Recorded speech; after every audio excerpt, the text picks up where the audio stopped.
The scream tore through the stone courtyard. "Crucify him!" In the middle of the furious crowd, Jesus stood silent. Blood ran down from the crown of thorns, pressed into his forehead. His back was torn. His hands were bound. But the strangest thing was this. He did not look down. He looked through the crowd, not at Pilate, not at the priests, not at the soldier holding the whip. His eyes stopped on one man hiding behind the shadows of others. Peter, the man who once promised he would die with his teacher, the man who drew a sword in the garden to defend him, the man who said, "Even if everyone leaves you, I never will." But only hours earlier, Peter had denied him 3 times. "I do not know that man."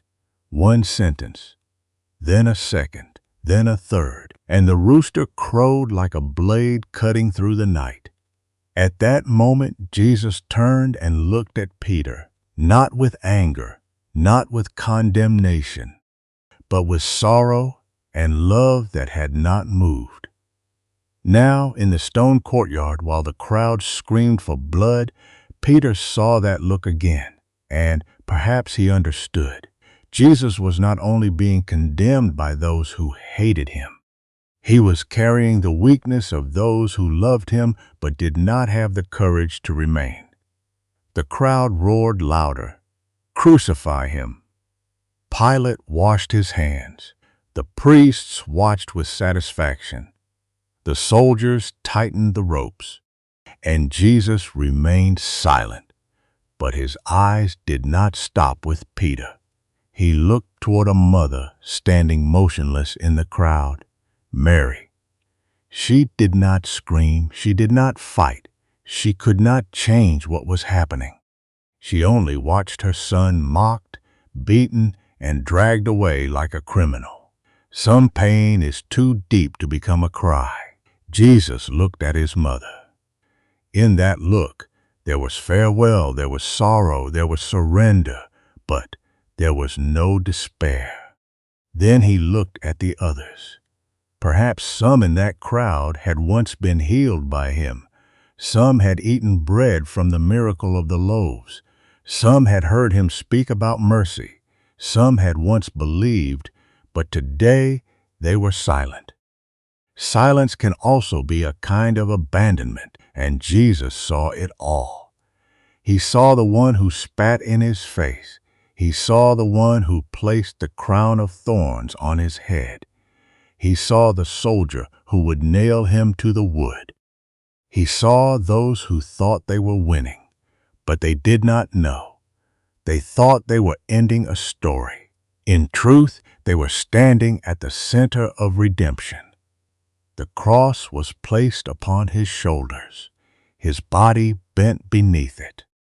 Dust rose from the ground. Blood fell onto the stones. The crowd pressed along the road. Every step was pain. Every breath was a battle.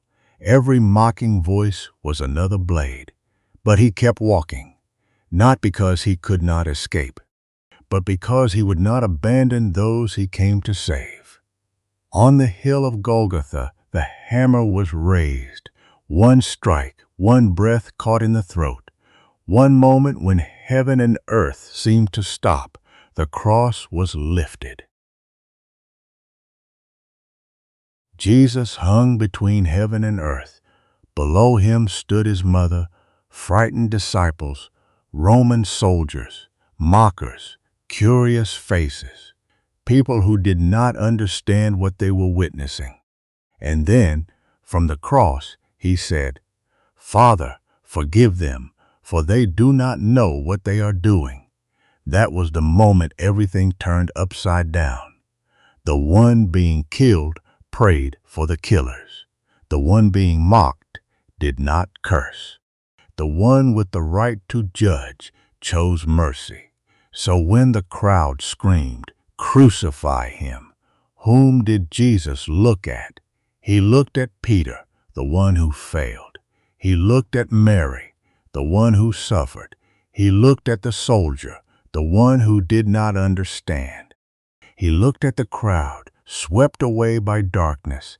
He looked at his enemies. He looked at the friends who had run away, and then his gaze went further, through time, through centuries, through every sin, fear, betrayal, and regret of humanity. That gaze reaches us because perhaps there is a Peter inside us, someone who promised much, then collapsed under fear. Perhaps there is a crowd inside us, easily carried away by the voices of others. Perhaps there is a soldier inside us, hurting others without fully understanding what we are doing. Perhaps there is a Mary inside us, standing helpless before a pain we cannot change. And perhaps in our darkest nights we have asked, does Jesus still look at me? The answer is found in that courtyard. Yes, he sees, but not to crush you beneath your guilt, not to remind you that you failed, not to condemn you the way the crowd condemned him. He sees you to call you home. The shouting would fade, the hammer would fall silent, the tomb would be sealed, but the story would not end in darkness. 3 days later, the silence broke open, and Peter, the man who denied Jesus, was not erased from the story. He was restored. He stood again. He became a witness to the very one he had once denied. That is the power of the gaze of Jesus. It is not the gaze of an ending. It is the gaze of a beginning.